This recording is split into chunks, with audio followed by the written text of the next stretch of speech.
Hello everyone, my name is Anjukara Azuri. I'm the student of Graduate Diploma in Early Childhood Part 5. I welcome everyone in this presentation. I'm going to explain about ECEC pedagogy, policy, outdoor play, and advocacy, and also a comparative perspective between Nepal and Australia. Today, in this presentation, I'm going to compare the ECEC practice in Australia and Nepal, and the Nepalese how the ECEC practice in the Nepal is conducted and how is in Australia, and also explore how project approach and advocacy, safe learning, and professional identity is prosing in Nepal and also in Australia. So here we are talking about the ECEC in Nepal. The early childhood system in Nepal is guided by UNESCO and UNICEF program that improves and assists to the early childhood. There are some of the centers like the Bal Vikas Kendras and Bal Mandir. They are known as the like a Montessori play-based learning area, but mainly in Nepal they focus on memorization structure, like not the play-based learning. The academic session is mostly valued, like the not the practical, rather than they enhance the learning in theoretical knowledge and also the direct adulthood pedagogy.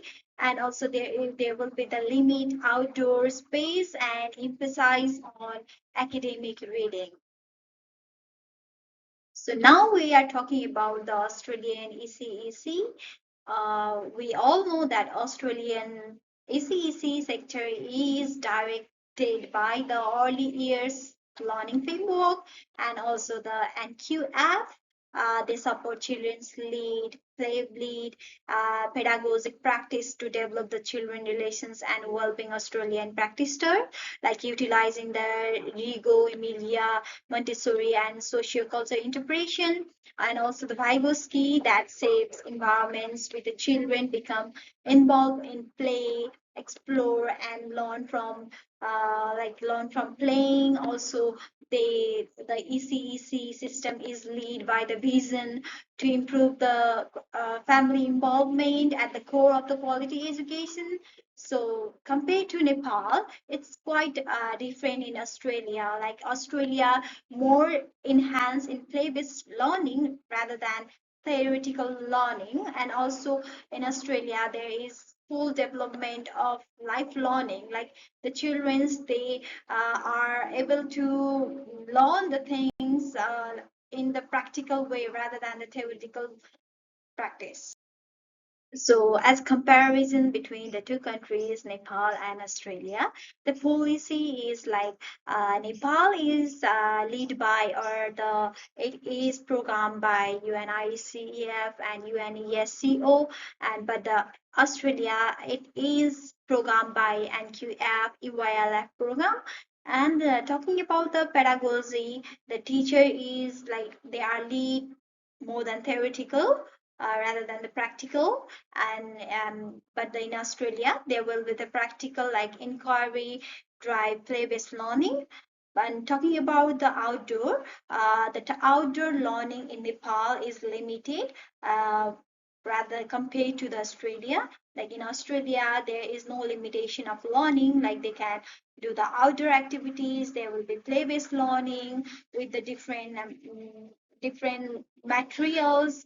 But in Nepal there is limited of the learning, like natural learning, nature. They don't interact with the nature, they are morely focused on theoretical base. Also, even in Nepal, talking about the training, it's not like quite standard. People like the teachers in Nepal, they will graduate and they just pursue to the job, and they go through the job. And if some of the school or some of the university, if they provide the training, then they will take participation in the training, but in Australia it's quite regulated by the state government. There is most standard policy to have a training, and it's compulsory in Australia. So the training is in Nepal is uneven, but in Australia it is a standard one. So now we are going to talk about the benefits of the outdoor play. We already talked about the Nepal and Australia, how the education system works. But now we are talking about the benefits of the outdoor. And outdoor play is an essential part for the children development. Like they enhancing in their physical, social, cognitive development, and also they acquire their motor skill, their problem solving skill, their creativeness, which helps children to program the STEAM concept. Like they can go through the science experiment, technology, engineering, mathematics, and their intellectual. Like they can focus on different things by using the natural play with a variety of materials like the sand, water, trees, leaves, and different way by like roaming around the outdoor environment. Also, the teacher can train them through different way in that they can uplift the knowledge of the children's. So it is more essential for the outdoor play for the children. But Nepal, like in comparison between the two countries, Nepal faced the outdoor infrastructure is more challenging. There is no more outdoor place learning, and the children's they just have the theoretical knowledge compared to the Australia, the compared to the Australian children. Also, we can talk about the pros against pros, like there will be the critical thinking for the children, and it will based on the different like the theory, based on different theory like the socioculture and Vygotsky. There are lots of theory where the children can collaborate and think about the different critical thinking through their play-based learning, and also encourage the investigation of the real world and the real topic, how this happened, how it will be happen, what we'll do after this. Like they will build up the um, their curiosity, and also the develop the motivation and the social learning.